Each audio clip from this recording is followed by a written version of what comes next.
ప్రయాస దాదాపు 35 సంవత్సరాలు. వాళ్ళ ప్రయాసలో మార్పు లేదు. దేవునికి స్తోత్రం.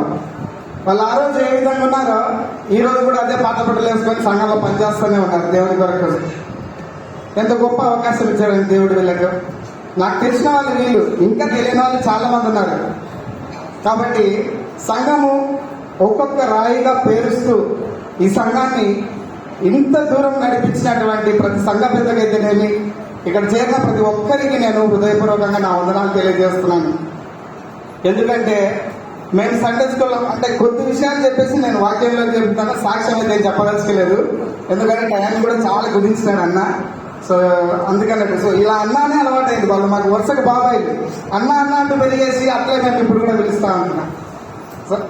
సండే స్కూల్లో మేము ఆనంద్ బాబాయ్ కానీ తర్వాత ఈ భాస్కర్ బాబాయ్ కానీ మాకు ఎట్లా నేర్పించారంటే, మేము తప్పు చేస్తే మా ఇంటికి వచ్చి చెప్పేవాళ్ళు, మీ వాడికి తప్పు చేస్తున్నాడు అయినా సండే స్కూల్కు మేమేం అనలేదు, మీరు ఏమన్నా ఖండించండి అని.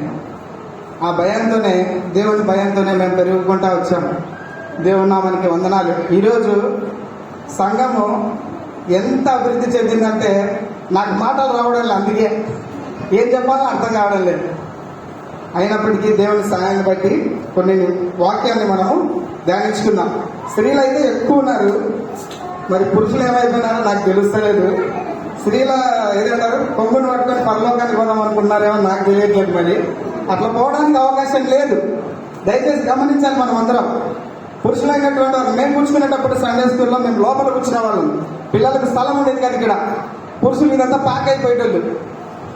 సో ఇప్పుడు పురుషులు ఏం పల్స్ అయినారు, మరి పరిస్థితులు ఏంటో నాకు తెలియదు. తర్వాత బాబాయ్ అడిగినట్టు.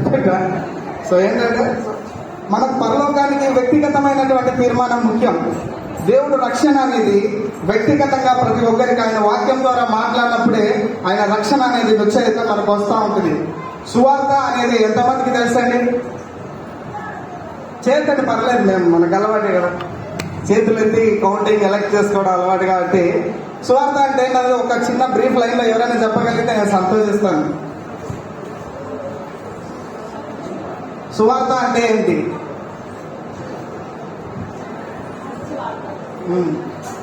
సువార్త అంటే మనకు తెలిసి దాని పేరు సువార్త అనేది గమనించుకోలేకుంటున్నాం.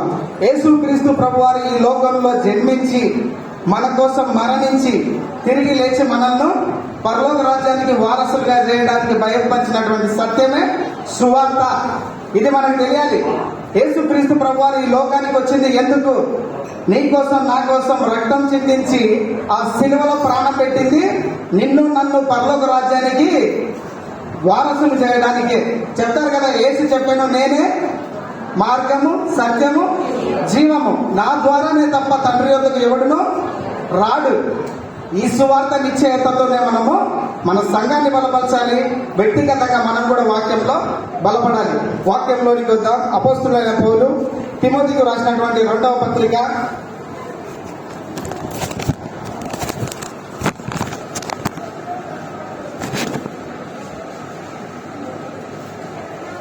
2వ అధ్యాయము మొదటి నుంచి కొన్ని వచనాలు 7వ వచనం వరకు చదువుకుందాము.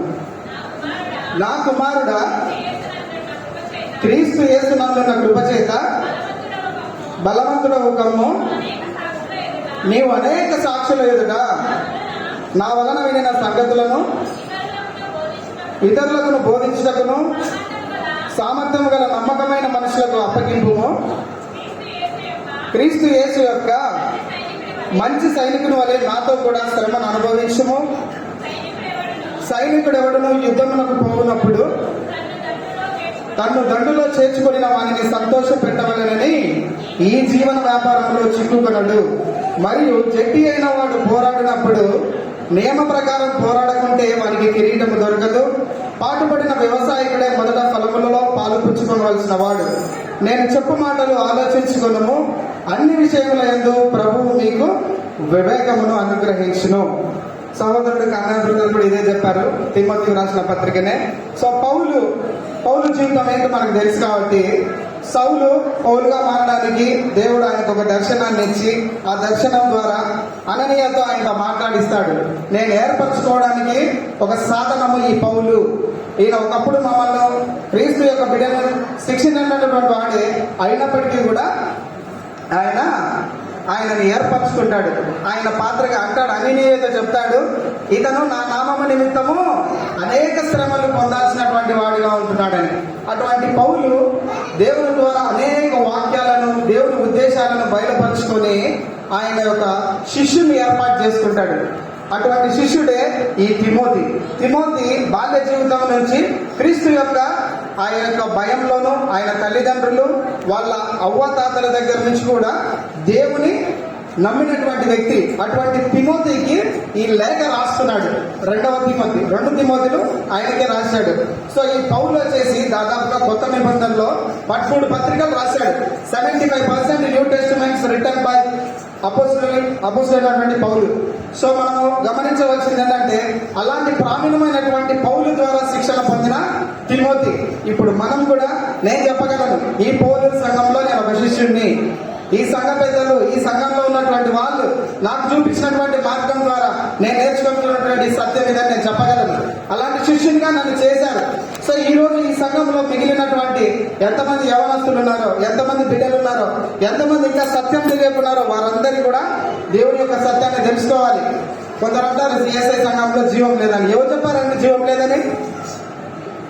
వ్యక్తిగతంగా ఒకరికొకరికి ఉద్దేశాలు ఉండొచ్చు, కానీ రక్షణ విషయంలో మనం అందరం ఒకటే. ఎన్ని సంఘాలైనా తిరగవచ్చు.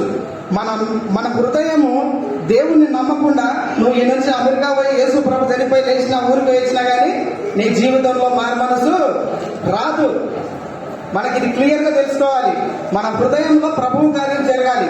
ఆ కార్యం జరగడానికి అది ఏ సకమైన అయ్యుండొచ్చు. ఆ విషయంలో మనకు యూనిటీ అనేది ఉండాలి.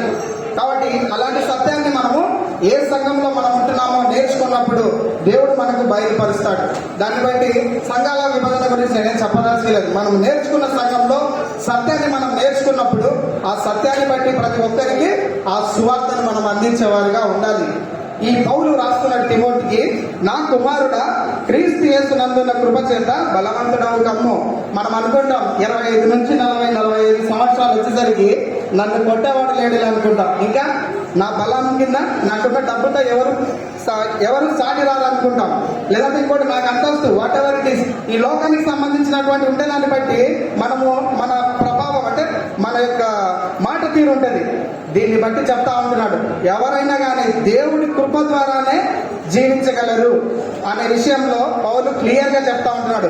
తిమోతి, క్రీస్తు యేసునందున్న కృప చేత నువ్వు ఆధ్యాత్మికంగా దేవుని దగ్గరైనప్పుడు ఈ లోకానికి సంబంధించినటువంటి వాటి మీద నీకు ఎలాంటి వ్యామోహం ఉండదు. ప్రభువు నీ జీవితంలో క్రియ చేస్తాడు. అయ్యా, ఆ లోకం, ఈ దేవుని యొక్క స్టేట్మెంట్ మత్తయి సువార్త ఎండింగ్ లో చెప్తాడు, సర్వలోకమునకు వెళ్లి సర్వ సృష్టికి నా సువార్త ప్రకటించుడి. నమ్మి బాప్తిస్మం పొందిన వారు రక్షింపబడును, నమ్మని వారికి మనం నమ్ముతున్నామా వాళ్ళందరూ పరలోకంలో కలుసుకుంటాం. నేను ఇప్పుడు ఆనంద్ బాబాయ్ కన్నా, బాబాయ్ మీరు పరలోకంలో ముందు లైన్లో ఉంటారు, నేను వెనక లైన్లో కూర్చొని ఉంటానని చెప్పి వచ్చిన. సో దేవుని యొక్క నమ్మిక నా పట్ల, అంటే నేను చెప్తా ఉన్నాను కాదు, దేవుడు అలాంటి కార్యాలు చేశాడు మా జీవితంలో. అలాంటి బేసిక్ ఇచ్చారు ఈ సంఘం నాకు. అప్పుడున్నటువంటి పాస్టర్స్ అయితేనేమి, యవనులైతేనేమి, అప్పుడున్నటువంటి సంఘ పెద్దలైతేనేమి, ఈ సంఘంలో నేను అన్ని విషయాలు నేర్చుకున్నాను. ఇప్పుడు మా సంఘంలో సండే స్కూల్ ప్రీచ్ చేసే టీచర్లకు బోధిస్తా ఉంటున్నాం. నేను హైదరాబాద్ లో ఉంటుంటే అనేక చోట్లకు పరిచర్య మీద వెళ్ళిపోతా ఉంటున్నాను. దేవుడు వాడుకుంటున్నాడండి. ఈ సంఘంలో ఉన్నటువంటి నన్ను దేవుడు ఈ విధంగా బలపరిచాడు. దేవుని శక్తిని, దేవుని ఆత్మచేత నేను నడిపింపబడుతున్నాను. ఇది నేను హృదయపూర్వకంగా నమ్ముతున్నాను కాబట్టి నేను చెప్పగలుగుతున్నాను. అలాంటి సత్యం ప్రతి ఒక్కరూ చెప్పగలగాలి. మనమంటే ఏది రాదు. యోబు గ్రంథంలో ఉంటుంది, మన్నైనది మన్నైపోవును, ఆత్మ దాన్ని దయచేసినటువంటి దేవుని దగ్గరికి చేరును. It's a temporary life. కొన్ని రోజులు మాత్రమే ఈ లోకంలో ఉంటాం. అది చెప్తా ఉంటారు. మనం ఏమంటే ఈ లోకంలో ఉన్నటువంటి వాటిని బట్టి కొన్ని తారతమ్యాలు. ఎందుకంటే దేవుణ్ణి నమ్మిన తర్వాత, సువార్తను గ్రహించిన తర్వాత మన ఉద్దేశం వచ్చేసి దేవుని పైనే ఉండాలి. దేవుని నమ్ముకున్న వారికి అన్న చెప్పినట్టు ప్రార్థన ద్వారా ప్రతి విషయంలో God never late, it's on time. దేవుడు ఏదైనా కానీ ఆలస్యం చేస్తా ఉన్నాడంటే తగు సమయాన్ని ఇచ్చేటటువంటి దేవుడిని మనం కలిగి ఉన్నాం. యథా భక్త తదా దేవ అని ఉంటుంది. నీ భక్తుడు నీ దేవుణ్ణి నీ పరిధిలో ఉన్న పిరికిట్లో చూస్తే నీ దేవుడు పిరికిట్లోనే ఉంటాడు. నీ దేవుడు గొప్పవాడు. నేనే దేవుడను, నేను తప్ప వేరొక దేవుడు లేడు. గాయపరచువాడను నేనే, స్వస్థపరచు ఓదార్చువాడను నేనే. మనకు ఒక శ్రమ వచ్చింది, ఒక అనారోగ్య సమస్య కూడా వెళ్తా ఉంటున్నాం. దేవుడు మనల్ని ఏదో కొత్త పాఠం నేర్పించడానికే మనల్ని నడిపిస్తా ఉంటున్నాడు. ఈ సత్యాన్ని మనం గమనించుకోవాలి. నువ్వు ఏదో సరి చేసుకోవాలనేటువంటి పరిస్థితులు ఉన్నాయేమో, నువ్వు ఎంత మంచి విశ్వాసం అయినా సరే నీకు శ్రమ అనుభవించినప్పుడు దేవుడు నిన్ను ఇంకా ఒక మంచిగా శుద్ధీకరిస్తున్నాడే తప్ప దీన్ని బట్టి నిన్ను నీ యొక్క విశ్వాసాన్ని నువ్వు చెక్ చేసుకోని అవసరం లేదు. ఎందుకంటే ఈ 2వ తిమోతి పత్రికలోనే ఉంటుంది, మనము నమ్మదగని వారమైనప్పటికీ ఆయన నమ్మదగిన దేవుడు.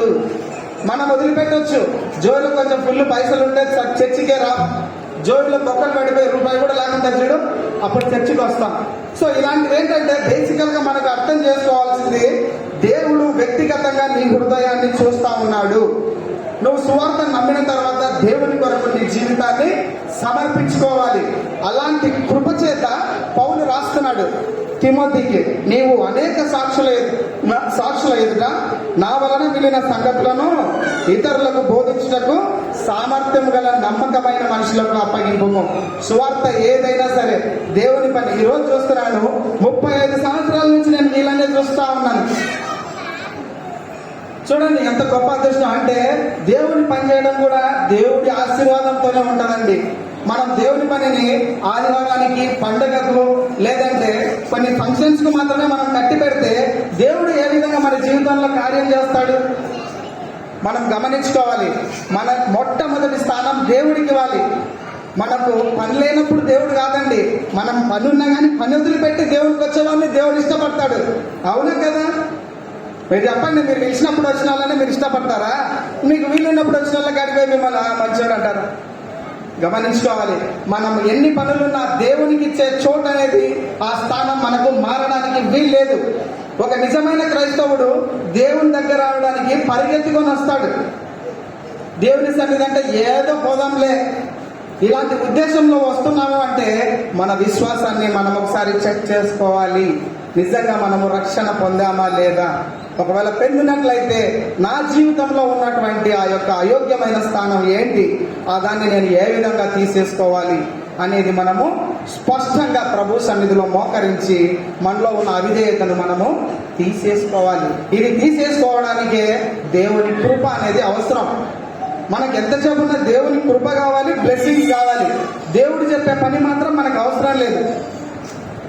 సంఘంలో నిలబడి ఈ పోడియం ముందు నిలబడి వాక్యం చెప్పేటోళ్ళకి ఎంత ఆశీర్వాదం ఉంటుందో, ఈ చర్చిలో కసుగొట్టి బండ దుర్సే వాళ్ళకు కూడా అంతే ఆశీర్వాదం ఉంటుంది. ఇది గమనించాలి మనం. ప్రతి ఒక్కరూ దేవుని కొరకు వాడబడే పనిముట్టు మాత్రమే. అది వారికి ఉన్నటువంటి దేవుడు ఇచ్చినటువంటి తలాంతుని బట్టి, వారు చేసేటటువంటి పనిని బట్టి దేవుడు ఆశీర్వదిస్తాడు. ఆశీర్వాదాలన్నిటికీ సమానం. 60 ఏళ్ళకు వచ్చిన వ్యక్తి రక్షణ పొందినప్పుడు ఆయనకి ఎలాంటి ఆశీర్వాదం ఉంటుందో, 15 ఏళ్ళ పిల్లోడు నమ్ముకున్నప్పుడు రక్షణ పొందితే అలాంటి ఆశీర్వాదం ఇచ్చాడు దేవుడు. అలాంటి రూట్ క్లియర్ చేశాడు. సో మనం గమనించాల్సింది ఏంటంటే, దేవుణ్ణి మన హృదయంలో కలిగి ఉన్నామా? సత్యాన్ని మనము వెంబడిస్తూ ఉంటున్నామా? కేవలం మనకు కావాల్సినటువంటి అవసరాల కోసమే దేవుణ్ణి వెంబడిస్తున్నామా? ఇలాంటి విషయాలు బయలుపరుస్తూ ఉంటున్నాడు తిమోతికి. అయ్యా, నేను జైల్లో కూర్చున్నాను, వీళ్ళు ఉన్నటువంటి పరిస్థితులు పరిచర్య చేయకుండా నన్ను ఇబ్బంది పెడతా ఉన్నాయి అని నేను ఇక్కడ ఉన్నాను. తిమోతి, నువ్వు మంచి విశ్వాసివి, నీకు అప్పగిస్తున్నానయ్యా ఈ బాధ్యత. ఆ యొక్క ప్రాంతంలో ఏదైతే పరిచర్య ఉందో అక్కడ నువ్వు మంచిగా ఉండు. ఆయన తిమోతి పౌలు ఉన్నటువంటి పరిస్థితులు ఆ మాటలు చెప్పినప్పుడు ఆయన కన్నీళ్లు విడిచి ప్రార్థన చేసినటువంటి వాడిగా చూస్తాం. ఈ తిమోతి పత్రిక రెఫరెన్స్లు ఎందుకు చూపించలేదంటే టైం తక్కువ ఉంది కాబట్టి నేను కుదించేశాను. ఆ విషయాలను డైరెక్ట్ నేను చెప్పేస్తా ఉంటున్నాను. నీ కన్నీళ్లను తలంచుకొని 5వ వచనంలో ఉంటుంది, 2వ తిమోతి 1:5 వచనంలో. ఆ కన్నీళ్ళు ఏంటంటే ప్రభు పరిచర్యను బట్టి పౌలు ఉన్నటువంటి ఆ యొక్క పరిస్థితులను తిమోతి తలుచుకొని, ఈ సంఘంలో ఉన్నటువంటి వాళ్ళని చూసే కదా నేను ఇంత నేర్చుకున్నాను, ఈ సంఘంలో ఉన్న వాళ్ళు నా కోసం ఏడుస్తా ఉన్నారు, అటువంటి పరిస్థితుల గుండా వెళ్తూ తిమోతి కన్నీలను జ్ఞాపకం చేసుకొని ఆయన ఎప్పుడు చూడాలనేటువంటి తాపత్రయం కలిగినటువంటి వాడిగా ఉంటాడు. ఇంకా ఆ తిమోతి విషయంలో నీ 5వ వచనంలో ఉంటుంది, నీ యందున్న నిష్కపటమైన విశ్వాసమును జ్ఞాపకము చేసుకొని. ఇదే నేను చెప్పాను, నిష్కపటమైనటువంటి విశ్వాసాన్ని మనము కలిగి ఉన్నామా? లేదా? నిష్కపటం అంటే 0.1% కూడా మన యొక్క విశ్వాసంలో అపవిత్రతకు చోటు ఉండకూడదు. ఒకవేళ అది నీ జీవితంలోనికి అనుమతించాడు దేవుడు అంటే నువ్వు మోకాళ్ళు వేసి దేవునితో ప్రార్థన చేయాలి. ప్రభువా, నేను నీ సన్నిధి నుంచి దూరం అయిపోయాను, నన్ను తిరిగి చేర్చుకో. అది బలహీనత ఏదైనా సరే, కానీ సత్యం తెలిసిన తర్వాత నువ్వు ఇలాంటి వాటికి పదే పదే చోటిస్తున్నావు అంటే నువ్వు దేవుని వలన రక్షణ పొందినటువంటి వాడువు కాదు. ఈ రక్షణలో ఎక్కడో సమ్వేర్ ఫాల్ట్ ఉంది. ఆ ఫాల్ట్ నువ్వు కరెక్ట్ చేసుకోవాలి. It's a temporary life. నేను అదే చెప్తా ఉంటున్నాను. మన్నైనది మన్నైపోవును, దేవుని ఆత్మ ఆయన దగ్గరికి చేరును. లోకంలో సువార్త గురించి, సువార్త కోసం ఎవరికి ఎన్ని పనులు లేవండి. ఈరోజు ఈ మీటింగ్ పెట్టడానికి అవసరం ఏముంది? గమనించుకోవాలి. మనం దేవుని సువార్తలో వాడపడుచున్నటువంటి ప్రతి ఒక్క యవనస్తుని బట్టి నా హృదయపూర్వకంగా నేను వందనాలు తెలియజేస్తా ఉన్నాను. ఈ సంఘము ఎంత భయంకరంగా స్టాండర్డ్ ఇచ్చిందంటే నాకైనా కానీ, నా తరువాత తమ్ముడు శ్రీకాంత్ కూడా ఇక్కడే ఉన్నాడు, దేవుని సేవలో వాడబడుతున్నాడు. నా తర్వాత నా చిన్న తమ్ముడు కూడా దేవుని సేవలోనే వాడబడుతున్నాడు. దాదాపుగా ఈ సంఘంలో మేము నేర్చుకునేటివన్నీ మేము ఎక్కడ ఉంటున్నా కానీ అక్కడ దేవుని కొరకు పనిచేస్తా ఉన్నాం. అలాంటి స్టాండర్డ్ ఇచ్చింది ఈ సంఘం. దయచేసి గమనించండి. ప్రతి ఒక్కరు గమనించుకోవాలి. నీ సత్యం తెలుసుకోవాలి. యేసుక్రీస్తు ప్రభు నిజమైన దేవుడు, ఆయన అందరికీ ప్రభువు. ఈ సత్యాన్ని విశ్వసించిన తర్వాత మన బ్రతుకులు ఇక మీద నేను జీవించువాడను నేను కాదు, నాలో ఉన్న క్రీస్తే. గమనించుకోవాలి. మన మాటలు, మన హృదయ స్థితి ఏదైనప్పటికీ దేవుణ్ణి కలిగి ఉండాలి మనం.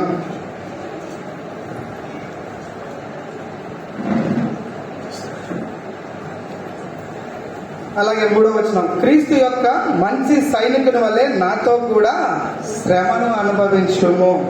మంచి సైనికుడు. సైనికులు ఉంటారండి. మళ్ళీ సైనికులలో మంచి సైనికుడు అంటే భౌతికంగా మనం చూస్తూ ఉంటాం. సైనికులు ఏ విధంగా ఉంటారు? బార్డర్లో ఉంటారు. వాళ్ళకు టయానికి అన్నం దొరుకుతుందో లేదో కూడా తెలియదు. 24 గంటలు దేశం కోసం ప్రయాసపడుతూనే ఉంటారు. అలాంటి సైనికునితో క్రైస్తవ విశ్వాసిని పోలిస్తున్నాడు అపోస్తలుడైనటువంటి పౌలు.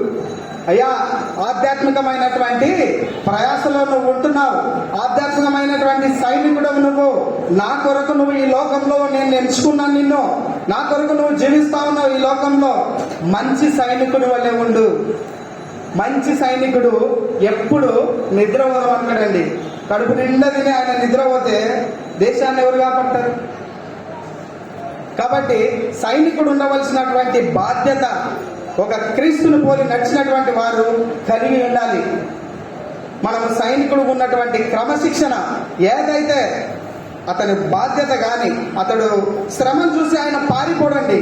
సంఘంలో ఉన్న పనులను చూసి మనం పారిపోయే వాళ్ళుగా ఉండకూడదు. బండలు దుర్సాలు చూస్తే బండలు దుర్సాల్సిందే, సేమేనాలంటే సేమేనా వేయాల్సిందే. అంతేగాని నా స్థాయిని బట్టి నాకు పని ఇవ్వండి అంటే దేవుడు కూడా నీకేం ఇది పొందుకోవడానికి నువ్వు అర్హునివి కాదు. అయ్యా, నేను నీకోసం నా ప్రాణం పెట్టినా నువ్వేంది ఇప్పుడు నీకు స్థాయి కావాలని అడుగుతున్నావు? అర్థమైతా ఉందా? నేనేమైనా స్పీడ్గా చెప్తా ఉన్నాను? చెప్పాలి మీరు. నాకు రెస్పాన్స్ ఇస్తేనే నేను వెళ్తున్నది కరెక్ట్ రూట్ అనేది నాకు తెలుస్తుంది. మీరు చెప్పలేదనుకో, నేను ఏదో చెప్తా ఉంటున్నాను, మీరు వెళ్ళిపోతారు, నేను వెళ్ళిపోతాను. అర్థమైతా ఉందా? దేవుని సన్నిధిలో మనం ఏదైనా చేస్తా ఉన్నామంటే అది దేవునికి, నీ అంతరంగంలో ఉన్నటువంటి నీ హృదయానికి ఉన్నటువంటి ఒక కనెక్టివిటీ. అది అందరు చెప్పనవసరం లేదు. నీకున్న వయసును బట్టి నీ సంఘంలో నువ్వు ఏ పని చేయడానికి సిద్ధపడాలి. అది నాకు ఇదే కావాలి, అదే కావాలని సంఘంలో ఉన్నటువంటి బలహీనతను నీ వల్ల బయటపడవలసినటువంటి అవసరం లేదు. దయచేసి ఈ విషయంలో మనము మంచి సైనికుని వల్లే, సైనికులు ఉంటారండి. మంచి సైనికుడు కమాండర్ అవుతాడు. మంచి సైనికుడు ఎవడైనా రెస్ట్ కావాలంటే ఆయనకి రెస్ట్ ఇచ్చి ఈయన రెస్ట్ తీసుకోకుండా ఆయన బదులు డ్యూటీ చేస్తాడు. భోజనం ఒకరికి ఉందంటే వాళ్ళకి పెట్టి ఈయన భోజనం చేయకుండా ఉంటాడు. శ్రమను ఇష్టపడ్డాడండి ఈ సైనికుడు. ఈ పౌలు అలాంటి శ్రమను ఇష్టపడి జైల్లో ఉండి తిమోతికి బయలుపరుస్తున్నాడు సత్యాన్ని. గమనిస్తా ఉన్నారా? సో అలాంటి సైనికుల వల్లే మన యొక్క స్వార్థ విషయంలో దేవుని పని చేయడానికి మనము ఇష్టపడాలి. ఎంతసేపు నాకు ఉద్యోగం కావాలి, నాకు డబ్బులు కావాలి, ఆశీర్వాదాల వెంటే పరిగెత్తే క్రైస్తవుల వల్ల ఉంటే దేవుడు చెప్పాడు కదండి, ఆకాశ పక్షులను చూడండి, అవి విత్తవు కోయవు. మరి మీరే చెప్పినప్పుడు ఇంక నేను ఆశీర్వాదాల గురించి నేను ప్రార్థన చేసి ఏం సుఖం ఉంది? ఆయన రూపంలో చేసుకున్నాడండి మనల్ని పక్షిగానో రాయిగానో రప్పగానో పుట్టించలే. నా స్వరూపంలో నేను చేసుకున్నాను, నేను నా సొత్తుగా వాడుకుంటున్నాను, నా కోసం పనికొచ్చే పాత్రగా నిన్ను వాడుకున్నాను. పాత్రలో ఉన్నటువంటి అపవిత్రత ఉంటే ఆయన రక్తంలో మనల్ని కడిగాడు ఆయన. అలాంటి గొప్ప దేవుణ్ణి సేవిస్తూ ఉంటున్నాం. మన దేవుణ్ణి ఒక పరిధిలో పెట్టి మనం ఎప్పుడూ చూడకూడదు, ఒక బాక్సులో వేసి మూతేయకూడదు. మన దేవుడు గొప్పవాడు, ఆకాశాన్ని భూమిని సృష్టించినటువంటి గొప్ప దేవుడు, సముద్రాలకు ఆనకట్ట పెట్టినటువంటి దేవుడు. నీకు నాకు మాత్రమే స్వేచ్ఛనిచ్చాడు.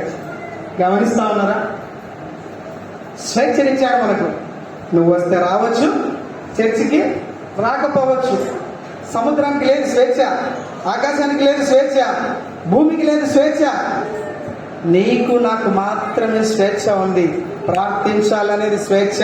ప్రార్థన వద్దు, పడుకోవచ్చు, స్వేచ్ఛ. తినొచ్చు, తినకపోవచ్చు, స్వేచ్ఛ. సంఘంలో పనిచేయచ్చు, చేయకపోవచ్చు, స్వేచ్ఛ. వీటన్నిటిని బట్టి అవి మంచివైనా సరే చెడ్డవైనా సరే, ప్రసంగి గ్రంథము చివరి ఈ ఒక్క వచనం చూపిస్తాం. ప్రసంగి గ్రంథము 12వ అధ్యాయము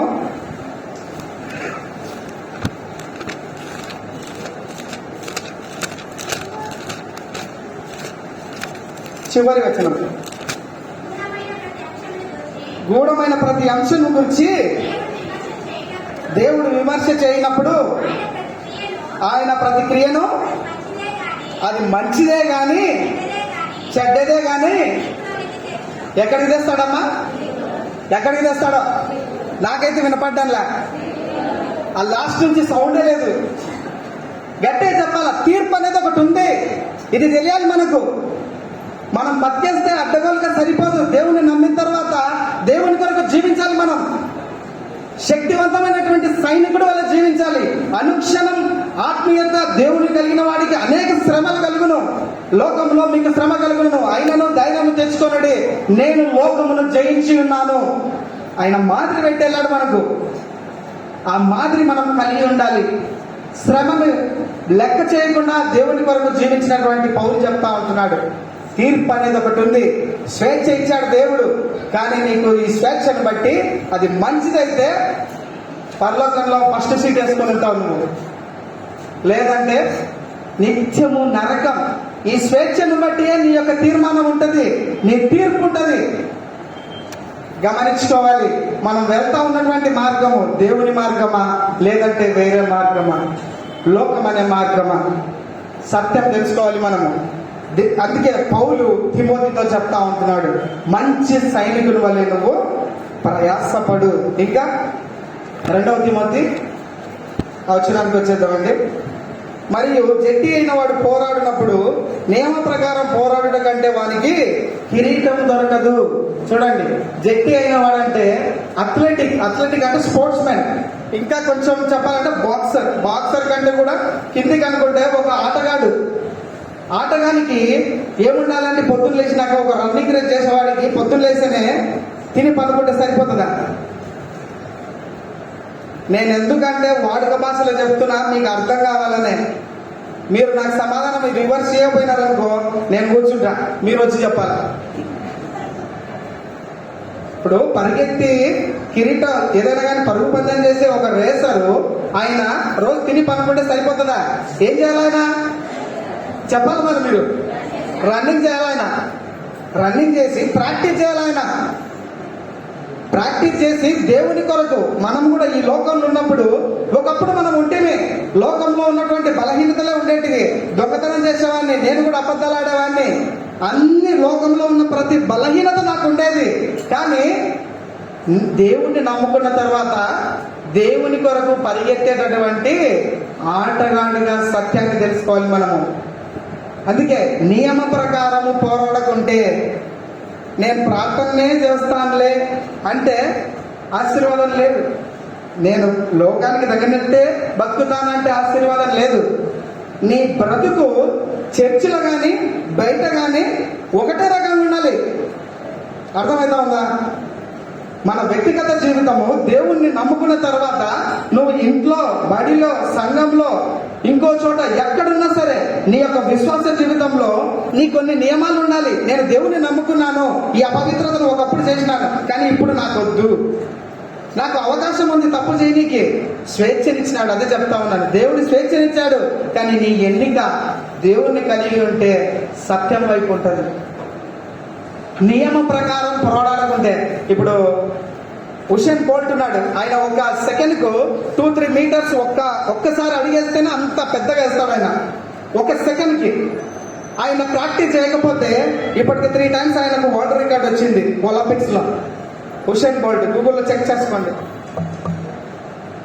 సో ఆయన ప్రాక్టీస్ ఎంత భయంకరంగా ఉంటుంది. సో నేను చెప్పేది ఏంటంటే, ఒక సైనికుడు ఏ విధంగా, తర్వాత ఒక ఆటగాడు ఏ విధంగా ప్రయాసపడుతున్నాడు ప్రభు పని కోసం, వాళ్ళలాగా నువ్వు ఉండాలయ్యా తిమోతి. నువ్వు ఆరిపోయిన క్రైస్తవుడి వల్ల ఉండకూడదు. ఆరంభంలో క్రైస్తవ్యాన్ని పరిగెత్తుకొని వచ్చి కొన్ని రోజులు వచ్చిన తర్వాత నీకు దేవుడు బ్లెస్ చేస్తే నువ్వు ఇంట్లో కూర్చొని కబుర్లు చెప్తే కాదు, దేవుడు తీసేస్తాడు వాటిని. వాటి గురించి ఎక్కువ నేను చెప్పనవసరం లేదు. ఆరంభం నుంచి అంతం వరకు, ఆదియు అంతమును నేనే, తుదం వట్టుకు అనగా అంతం వరకు నీ విశ్వాసమును కొనసాగించుము, నేను నీకు జీవ కిరీటాన్ని ఇస్తాను. కిరీటాలకైతే దేవుడు రక్షణ కన్ఫర్మ్ చేసుకున్నాం. అంతకంటే మనకి ఇంకా క్లారిటీ అవసరం లేదు. రక్షణను ఉచితంగా పొందుకున్నాం. ఇది ఎవడి క్రియల వలన కలిగినది కాదు, కేవలం దేవుని కృప వలన మనం పొందుకున్నాం. ఆయన మానవ రూపంగా ఆయన జన్మించి మనలాగే శ్రమలను అనుభవించి 33.5 సంవత్సరాలు పరిచర్య చేసి కొరడా దెబ్బలు తిని సహించుకొని, ఇక్కడ చూడండి, ఆకాశము భూమిని సృష్టించిన దేవునికి 2 మనుషులు కొరడాలతో కొడుతుంటే ఆపడం పెద్ద విషయమా? సహించినాడు ఆయన శ్రమను. అదే చెప్తా ఉంటున్నాను, పౌలు కూడా శ్రమను సహించాడు. ఆయన మనిషిగా రావడానికి ఎంత గొప్ప దేవుడు అండి ఆయన. ఈరోజు ఇంత జీవం కలిగిన సంఘంలో మనం ఉన్నాము. ఈ సంఘంలో జీవం ఉంది.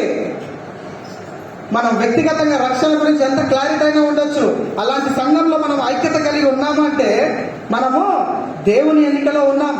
ఆ విధంగా దేవుడు పరిచర్య చేసి మన మానవ రూపాన్ని శ్రమను సహించి మరణించి తిరిగి లేచినటువంటి గొప్ప దేవుడు. ఆయన వారిని నమ్ముకుంటే, ఎవడైనా నా మాట విని నన్ను పంపిన వాని యందు విశ్వాసం ఉంచువాడు నిత్య జీవము గలవాడు. యోహాను 5:24. వాడు తీర్పులోనికి రాక మరణములో నుండి జీవములోనికి దాటి ఉన్నాడు. ఇప్పుడు నేను ఏదైతే రక్షణ పొందినానో శరీరాన్ని బట్టి నాకు మరణం అయిపోయింది. ఇంక నేను ఒకవేళ మరణించినానంటే కనురెప్పపాటైనటువంటి తలుపు మాత్రమే, ఇమ్మీడియట్ గా నేను దేవునితో ఉంటాను. అలాంటి నిశ్చయిత నాకుంది. ప్రియ క్రైస్తవ సంఘమా, ఈ సంఘంలో నేర్చుకున్నాను కాబట్టి నేను ఇక్కడికి అన్న ఇచ్చిన అవకాశాన్ని బట్టి వచ్చాను. సత్యం ప్రతి ఒక్కరు తెలుసుకోవాలి. యేసుక్రీస్తు ప్రభువారు నీ కోసం, నా కోసం, ఈ లోకంలో ప్రపంచంలో ఉన్న వారందరి కోసం మరణించాడు. ఆయన ఒక రూట్ ఇచ్చాడు. నేను స్థలము సిద్ధపరచ వెళ్తా ఉంటున్నాను. నేనుండు స్థలములో ఎవరున్నారా? నేనా? మీరును ఉండులాగునా. మీరు ఇన్ని వాక్యాలు చెప్తా ఉంటున్నారు కంటదా? సత్యం తెలియాలంటే ఎట్లా? మీకు సత్యం తెలుసు, కానీ కొద్దిపాటి బలహీనతలు ఉంటాయి. అందుకే చెప్తాడు పౌలు, ఒకటి ఆత్మకును శరీరమునకును వ్యతిరేకంగా ఒకదానికొకటి పోరాడుతూ ఉంది. ఒకటి చేయాలనుకుంటున్నాను, నేను చేయలేకుంటున్నా. రోమా పత్రికలో చెప్తాడు పౌలు, నేనేమో చేయాలనుకుంటున్నాను దేవుని పని, కానీ నేను చేయలేకుంటున్నా. ఇది నాలో ఉన్నటువంటి పాపమే.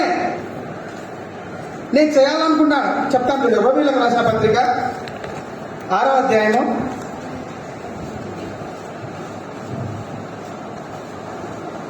15వ వచనం. 7వ అధ్యాయము 15వ వచనం.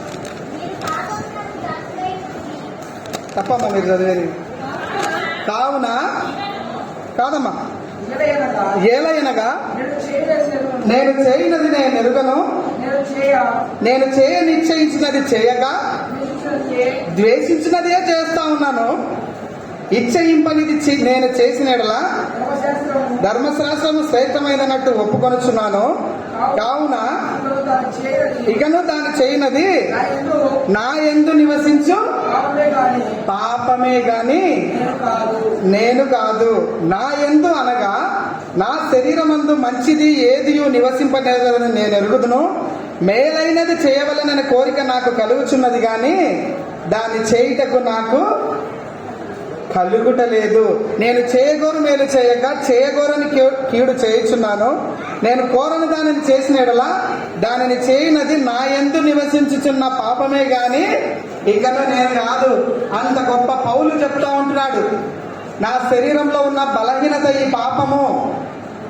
కాబట్టి ప్రతి క్షణం మనము అన్న చెప్పినట్టుగా ప్రార్థనలో దేవుని పైన ఆధారపడాలి.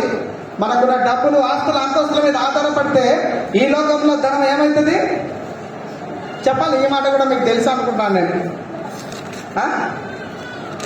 మత్తయి సువార్త 6వ అధ్యాయం 19వ వచనం. భూమి మీద మీ కొరకు ధనము కూర్చుకొనవద్దు, ఇక్కడ చిమెటయు దేన్ని తింటాయి? ఏం తింటాయి? డబ్బులు. చెప్పాలి గట్టిగా మనం.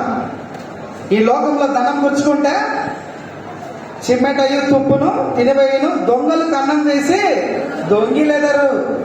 కాబట్టి శ్రేష్టమైనటువంటి ఆధ్యాత్మికమైనటువంటి దేవుని కృప చేత ఆయనను కలిగి ఉండాలి. మన సబ్జెక్ట్లోకి వస్తా ఉన్నానండి. సైనికుడు పోరాడినట్టు ఒక క్రైస్తవుడు పోరాడాలి. ఒక ఆటగాడు ఎలాగ నియమాలు కలిగి ఉంటాడో ఆటగాడి గురించి చెప్తాను చూడండి. 1 కొరింథీయులకు రాసిన పత్రిక 9వ అధ్యాయము 23వ వచనం 24. పందెపు రంగమందు పరిగెత్తు వారందరూ పరిగెత్తుదురు గాని ఒకడే బహుమానం పొందును. ఎంతమందికి వస్తుంది బహుమానం? మళ్ళా మనం పరిగెడుతున్నామా? నవ్వుతారన్నా మా సమాధానం చెప్పకుండా మనం పరిగెడుతున్నామా లేదా? పరిగెత్తాలి. అదే చెప్పేది. సత్యం తెలిసిన తర్వాత నువ్వు పరిగెడతావు, దానికి చెప్పనవసరం లేదు.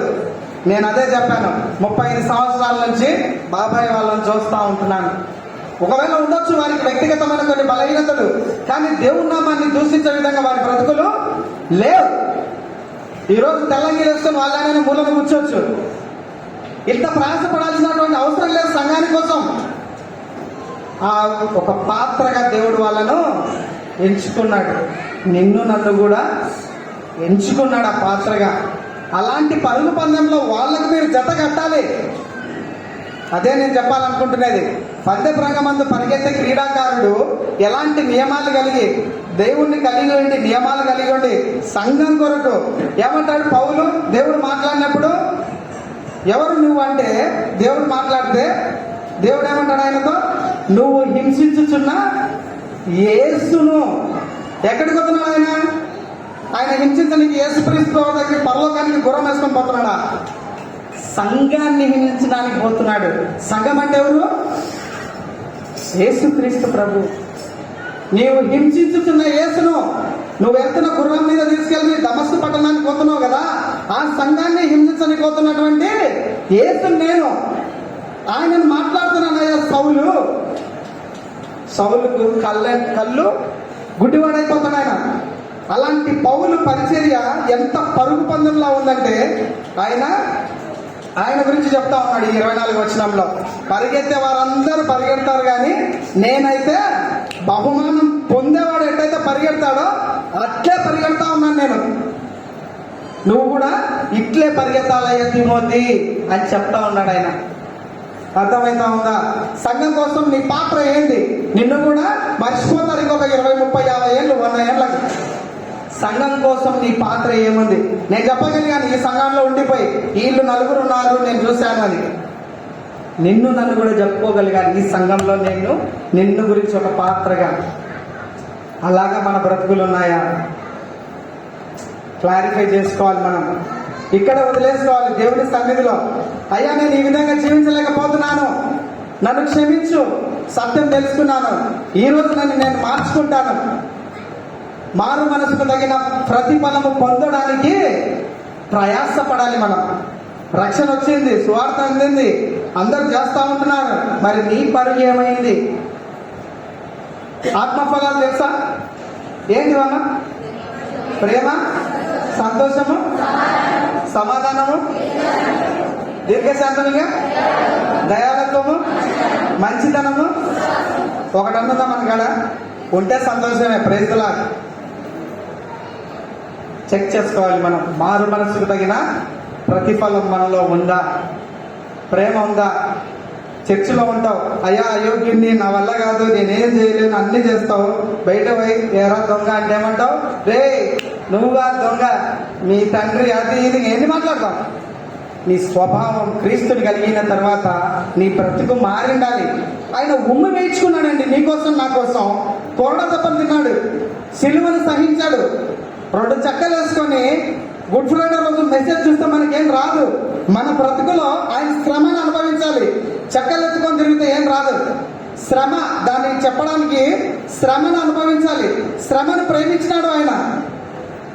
ఆ విధమైన మనస్తత్వం మనలో ఉందా? సంఘం కొరకు ప్రయాసపడుతున్నావా? 100 రూపాయలు సంపాదించేటప్పుడు 10 రూపాయలు దశమ భాగం ఇచ్చినావు. 5,000 5 లక్షలు సంపాదిస్తున్నావు. దశమ భాగం నీకే చేతులు రావడంలే. మళ్ళా దేవుడు నిన్ను మామూలుగా 500 100 రూపాయలకు చేస్తే 10 రూపాయలు దశమ భాగం వేస్తావు. చెప్పాను ఇప్పుడే ధనం గురించి. దేవుడికి ఇచ్చే విషయంలో అది ఏదైనా సరే మొదట నీ హృదయాన్ని ఆయనకి ఇవ్వు. తర్వాత నీకున్న సమస్తమైన వాటిలో దేవునికి చోటివ్వు. ఆయన నమ్ముకుని వారికి ఆయన సిగ్గుపరచనేరడు. ఆయన నమ్ముకుని వారిని ఆయన లజ్జింపక నేరడు. అంటే తల వంపులు ఎప్పుడు చేయడండి. అలాంటి ప్రేమ కలిగినటువంటి దేవుడు, నువ్వు ప్రేమించకపోయినా నిన్ను ప్రేమించి ఈ లోకంలో జన్మించిన దేవుడు ఆయన. ఇక్కడ వచ్చిన సేవకులు ఎన్ని మెసేజ్లు చెప్పినా కానీ నువ్వు స్వీకరించకుండా పోతే, నేను చెప్పాను కదా, నువ్వు జెరూసలేం పోయించినా లాభం లేదు. నువ్వు స్వీకరించాలి నీ అంతరంగంలో, నీ హృదయంలో. అప్పుడే నీకు సత్యం అర్థమవుతుంది. అప్పుడే ప్రభువు కొరకు నువ్వు జీవిస్తావు. ఈ ఆటగాడి గురించి కూడా నేను అదే చెప్తా ఉంటున్నాను. బహుమానం పొందేటటువంటి వాడిగా పరిగెడుతున్నాడు. ఇంకో 27వ వచనం చెప్పి చదవమ్మ. 9వ తరగతి 1 కొరింథీ 9:27 వచనం. గాలిని కొట్టినట్టు నేను పోట్లాడుటలేదు. ఒకవేళ ఇతరులకు ప్రకటించిన తర్వాతే నేనే భ్రష్టుడినై పోదునేమో అని నా శరీరాన్ని నలగగొట్టి దానిని లోపరుచుకుంటున్నాను. నేను ఈరోజు ఈ వాక్యం చెప్పి బయటకు ఏ తాగోతుల కానో లేదంటే ఇంకొక పంచాయతీల కానో కూర్చుంటే ఏమైనా అర్థం ఉందా? చెప్పండి. అర్థం లేదు. అదే చెప్తా ఉన్నాడు పౌలు. నన్ను నేను కంట్రోల్ చేసుకుంటున్నాను, నలగొట్టుకుంటున్నానంటే ఈయన గురించి చెప్తారు. మార్టిన్ లూథర్ ఈయన ఉద్దేశాలను వెంబడించిన వాడు కొరడాతో కొట్టుకునేవాడంట ఆయన వ్యక్తిగతంగా. 16th సెంచరీలో మార్టిన్ లూథర్ బుక్ ఉంది, కావాలని చదవండి.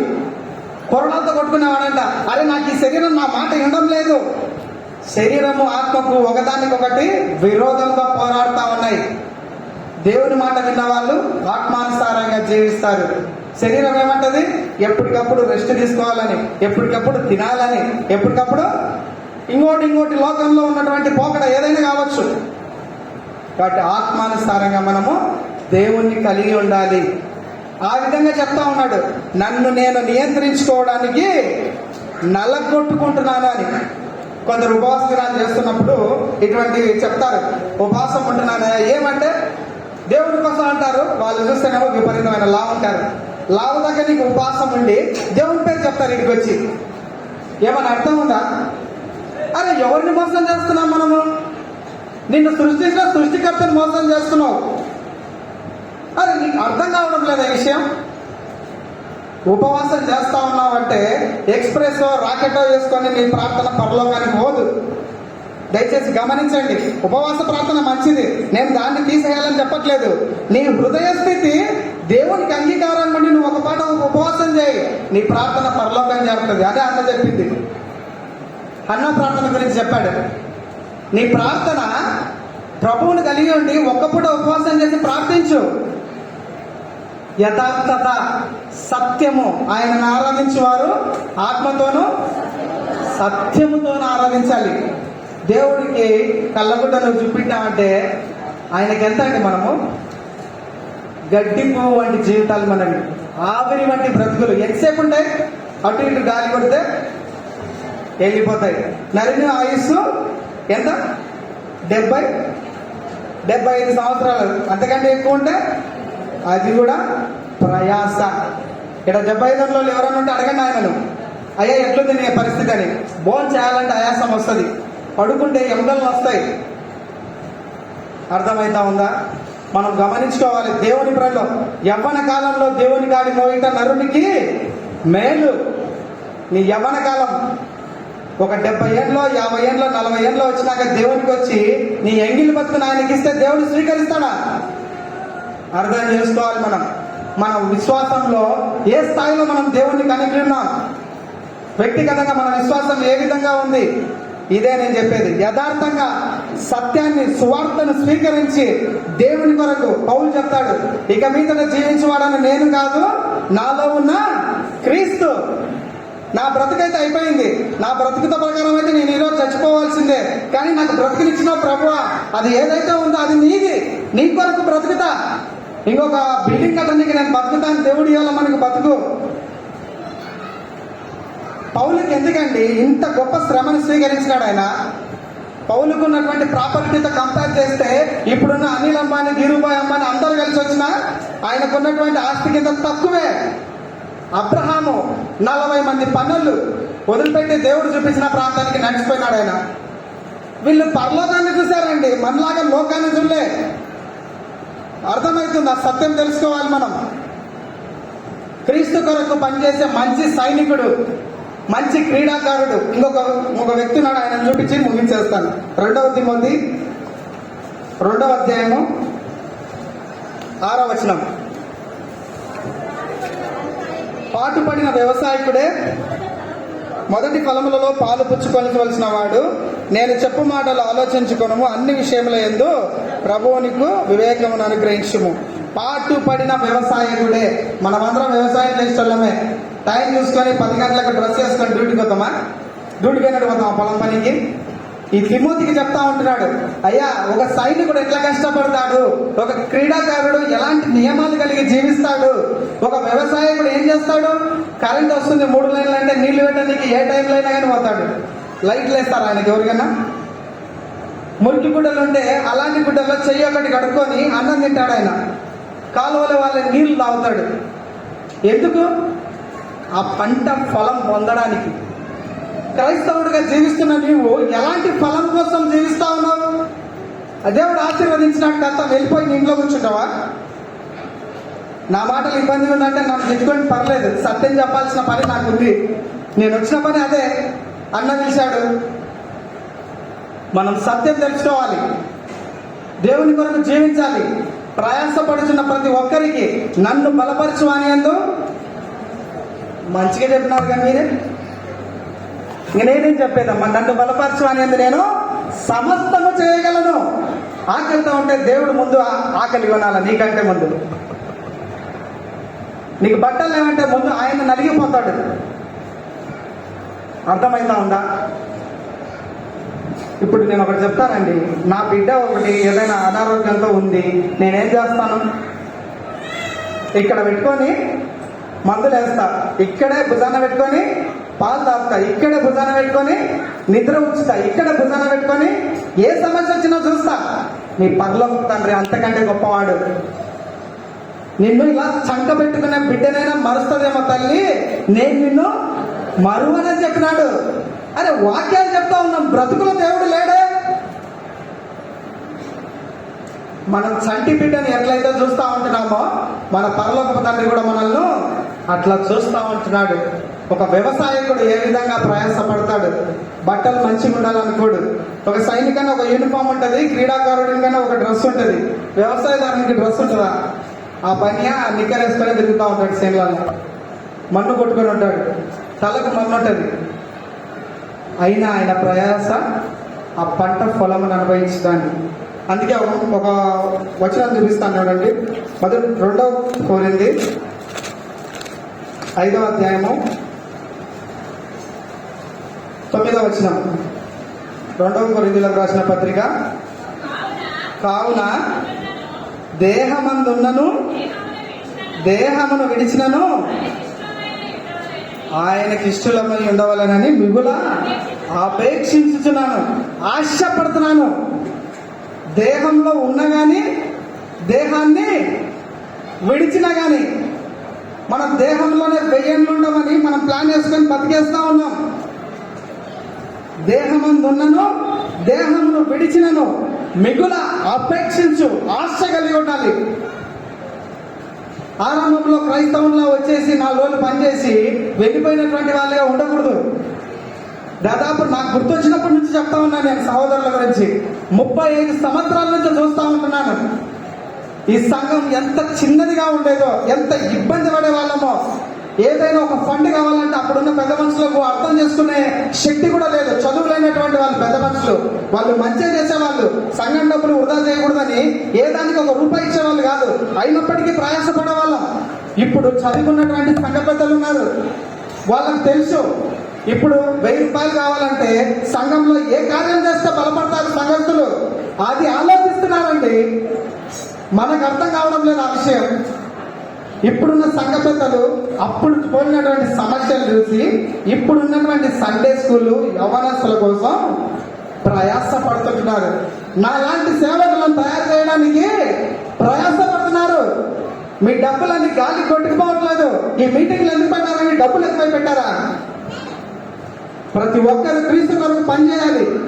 క్రీస్తు కొరకు సైనికుడు వలె, క్రీడాకారుడు వీళ్ళు మాత్రమే కాదండి, ఎవరైనా సరే దేవుని పని చేయడానికి, దేవుని స్వార్థను అంగీకరించినటువంటి వాళ్ళు ఖచ్చితంగా ఆయన చిత్తంలో ఆయన నామం కొరకు పనిచేసే వాళ్ళుగా ఉండాలి. అందుకే చెప్పాడు పౌలు, దేహమందున్నను దేహము విడిచినను. కాబట్టి ఈ లోకంలో మనం దేవుడిచ్చిన ఆయుష్ కంటే ఒక్క రోజు కూడా ఎక్కువ బతకం. కాబట్టి మనం చాలా జాగ్రత్తగా, దేవుడు మనకు కరోనా 1 అయింది, 2 అయింది, 3 అయింది, ఇంకా 4, 5 వస్తానే ఉన్నాయి. దేవుడు మనల్ని సజీవ లెక్కలో ఉంచాడు. గుర్తు చేసుకున్నాం దేవుని ప్రేమ ఎంత విస్తారంగా ఉందో. 1 యోహాను రాసిన పత్రిక. ఎంత ప్రేమ కలిగిన దేవుడు. 4వ అధ్యాయము 10వ వచనం. మనము దేవుని ప్రేమించమని కాదు, తానే మనలను ప్రేమించి మన పాపములకు ప్రాయశ్చిత్తమైనటకు తన కుమారుని. నువ్వు ప్రేమించావు దేవుణ్ణి? ఆయనే ముందు ప్రేమించాడు. మనం గుర్తించుకోనికి 40 ఏళ్ళు పడతా ఉంది. దేవుని ప్రేమ నిరర్థకం చేయకూడదు. మనం దేవుడు ఇచ్చినటువంటి ఈ యొక్క సజీవ లెక్కలో ఉంచినాడు మనల్ని. దాదాపు కొన్ని 100 శవాలను చూసాం టీవీలో మనం, అయినా మనం సజీవ లెక్కలో ఉన్నాం. కొన్ని 100 మంది అవిటి వాళ్ళు ఉన్నారు. నేను ఇంతకుముందు పోయిన సంవత్సరం అట్లా కరోనా కంటే ముందు ఒక వృద్ధాశ్రమానికి అవిటి అంటే అంగవైకల్యం ఉన్నటువంటి ప్రదేశాలకు వెళ్ళి ఫ్రూట్స్ వంచేవాళ్ళం. ఒక 5-6 మంది యూత్ కలిసి. మంచం మీద నుంచి దిగడానికి కష్టం వాళ్ళకు. ఎత్తి కుర్చీలో కూర్చోబెట్టాలి, ఎత్తి మంచం మీద కూర్చోబెట్టాలి. నీకు నాకు ఏమిచ్చాడు దేవుడు? కాళ్ళు. చెప్పాలి మరి మీరు ఎంతమంది దేవుని కోసం పనిచేస్తా ఉన్నాం? లెక్క అడుగుతాడు దేవుడు. చెప్పాను కదా, అది మంచిదైనా సరే చెడ్డదైనా సరే తీర్పులోనికి వచ్చినప్పుడు వీటన్నిటి బట్టి నువ్వు లెక్క చెప్పాలి ఆయనకు. ఎంత మటుకు దేవుని కొరకు జీవిస్తా ఉన్నావు అనేది. నియమాల ప్రకారం దేవుని కొరకు మనము పోరాడాలి. అందుకే చివరిగా ఈ మాట చెప్పేసి ముగించేస్తాను. కొలస్సీలకు రాసిన పత్రిక 3వ అధ్యాయము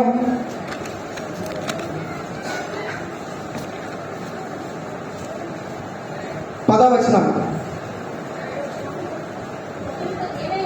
ఏలయనగా ప్రాచీన స్వభావమును దాని క్రియలతో కూడా మీరు పరిత్యజించి జ్ఞానము కలుగు నిమిత్తము దానిని సృష్టించిన వాని పోలిక చొప్పున నూతన పరచబడుచున్న నవీన స్వభావమును ధరించుకొని ఉన్నారు.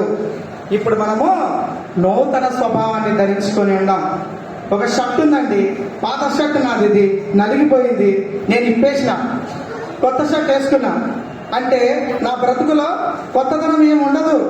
మళ్ళీ ఈ షర్ట్ కూడా మాసిపోతుంది. దేవుడిచ్చినటువంటి నూతన స్వభావాన్ని నువ్వు ధరించుకుంటే అది నిరంతరం నీతోనే ఉంటది. మనకు కూడా అప్పుడప్పుడు మన నూతన జీవితంలో కూడా మరకలు అవుతూ ఉంటాయి. చెప్పాను కదా, ప్రభు రక్తంలో మనము ప్రతి ఆదివారం చేసే ముందర పరీక్షించుకొని చేస్తూ ఉంటాం. మనం ఒప్పుకోవాలి, ఈ వారం చేసిన పాపాన్ని వచ్చే వారం రిపీట్ చేయకూడదు. ఒకవేళ చేసినావంటే ఆ వచ్చే వారానికి దేవుడు ఎలాంటి శిక్ష నీకు అనుమతిస్తాడో నీకు నాకు అస్సలు తెలియదు. కాబట్టి 2 కొరింథీయులకు రాసిన పత్రిక 5వ అధ్యాయం 10వ వచనం, ఎందుకనగా తాను జరిగించిన క్రియల చొప్పున అవి మంచివైనను సరే చెడ్డవైనను సరే దేహముతో జరిగించిన వాటి ఫలమును ప్రతి వాడును పొందినట్లు మనమందరము క్రీస్తు న్యాయపీఠం ఎదుట ప్రత్యక్షం కావాలి. ఎక్కడ కావాలి? క్రీస్తు న్యాయపీఠం ఎదుట. అది పరలోకంలో. ఇక్కడ క్రీస్తు న్యాయపీఠం ఏది? ఆదివారం మనం పాలు పొందుకుంటున్నటువంటి రొట్టె, ద్రాక్షారసం. ఇది దేవునికి సాదృశ్యంగా మనకి ఇస్తా ఉంటున్నారు. మోకాళ్ళని తెల్ల షర్ట్లు వేసుకొని ఇక్కడ వచ్చి దేవుని బలలో చేయేస్తే నీ హృదయాన్ని దేవుడు చూస్తూ ఉంటాడు. ఈ వారం అంతా ఇన్ని చేసినావు, పోయిన వారం ఇవే చేసినావు, నీ హృదయంలో సరి చేసుకోకుండా నువ్వు పాలు పంచుకుంటున్నావు, నీకు శ్రమ అనుభవిస్తాడు దేవుడు.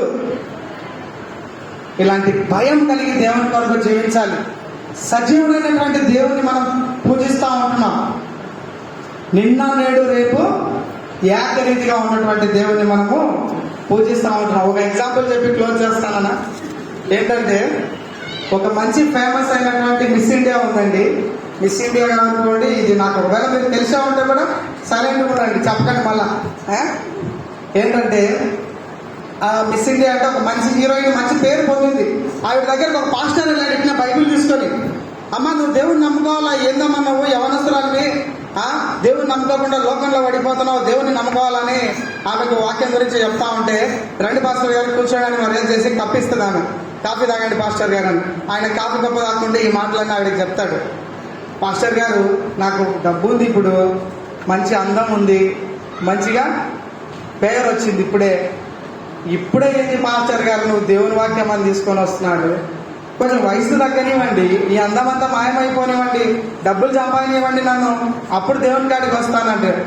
అప్పుడు కాఫీ కప్పు సగం తాగుతున్న పాస్టరు కప్పు తీసి ఆ టేబుల్ మీద పెట్టి ఈ కాఫీ తాగమ్మంటాడు. నువ్వేదో పెద్ద మనిషి అని కాఫీ ఇస్తే నువ్వేది పాస్టర్ గారు ఇట్లా మాట్లాడుతున్నావు అని అంటాడు. ఎంగిలి కప్పు నువ్వు స్వీకరించకపోతే ఎంగిలి నీ బతుకును దేవుడు ఎట్లా స్వీకరిస్తాడమ్మా? దయచేసి ప్రియ క్రైస్తవ సంఘమా, దేవుని యొక్క ఉద్దేశాలు మన బ్రతుకులో నెరవేరాలంటే ఆయన చెయ్యిలో మనం చేయాలి. ప్రకటన గ్రంథంలో ఉంటది, ఇదిగో నేను తలుపు నొద్ద నిలుచుండి తట్టుచున్నాను. తట్టుచున్నప్పుడు బయట తాళం వేసినట్టు కాదు, లోపల నుంచి గొల్లెం తీయాలి. అర్థమైతా ఉందా? నేను వచ్చి ఆయనతో కూడా భోజనం చేస్తాను అంటే నీ బలహీనతలు తీసి నీకు బలాన్ని ఇస్తానని. నువ్వు లోపల నుంచి తలుపు తీయకుండా దేవుడు తడుతున్నాయా నువ్వు తీయకపోతే హఠాత్తుగా ఎన్నిసార్లు గద్దించినవాడు లోపడని వాడు గట్టిగా చెప్పమ్మా మరణం అవుతాడు. దేవుడు గద్దించినప్పుడు, దేవుడు తలుపు తట్టినప్పుడు స్వీకరించి ఆయనను, ఆయన కొరకు జీవించు. నా సాక్ష్యం ఏం లేదండి, ఈ సంఘంలోనే పెరిగాను, సమయం లేదు, మళ్ళీ ఒకసారి అవకాశం ఉన్నప్పుడు చెప్పుకుందాం. సో దేవశిఖామణ గారి మనవన్నండి. మేము ఒక 5 మంది, మా అమ్మగారు 2 మామూళ్ళు. సో దాదాపు మేమున్న కుటుంబంలో ప్రతి ఒక్కరము దేవుని కొరకు పనిచేస్తూనే ఉన్నాం. ఈ సంఘం నుంచి పోయిన వాళ్ళమే అందరం. మా తాత మమ్మల్ని ఈ సంఘంలో ఆయన ఎట్లా పెరిగాడో మమ్మల్ని అట్లే పెంచినాడు ఆయన. కాబట్టి మనం కూడా ఈ సంఘం కొరకు ప్రయాసపడాలి. వాడు పరిగెడుతున్నాడంటే నువ్వు కూర్చోమని కాదు, అతనికి కావాలంటే మంచినీళ్ళు అందించు, అతని ప్రయాసలో చెయ్యి. నీ దగ్గర ధనం ఉంటే ఒక 10 రూపాయలు సంఘం కోసం ఖర్చు పెట్టు. దేవుడు ఇది చూస్తాడు, నీ హృదయాన్ని. నిన్ను ఎందుకు ఎన్నుకున్నాడు? ఇంత ఆరోగ్యంగా సజీవు లెక్కలో ఉంచి ఇంత ఖర్చు పెట్టి మంచి ఫ్యాన్ల కింద కూర్చోబెట్టి దేవుని వాక్యాన్ని విననీకి, నీ ద్వారా ఆయన పని చేసుకోవడానికి ఇష్టపడతా ఉంటున్నాడు. నువ్వు ఇంకా అవిటివాటిగా ఉండడానికి ఆయన ఇష్టపడతలేడు. దేవుడు కొద్ది మాటలు దీవించిన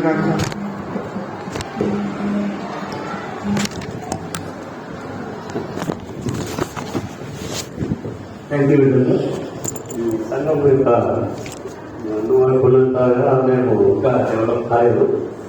బట్ మీకైతే బేస్ ఫౌండేషన్ ఏదైతే చెప్తున్నందుకు సంఘం తరఫున మేము కూడా కొంత గర్వంగా ఫీల్ అవుతున్నాము.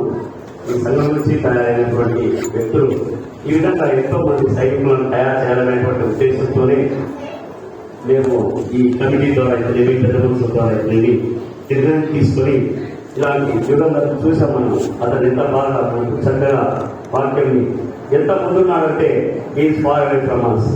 బట్ చాలా దూరం మనం చాలా దూరం ఉన్నాం. అతను ఆ బైబిల్ని ఎంత నేర్చుకుని ఆ నడవడికలో ఆ వాక్యంలోనే అతని యొక్క జీవితాన్ని మనం చూడగలుగుతున్నాం. అలా మన పిల్లలు కూడా తయారవ్వాలి. అదే ఉద్దేశంతోనే ఇలాంటి కార్యక్రమాలను చేపట్టడం జరుగుతుంది.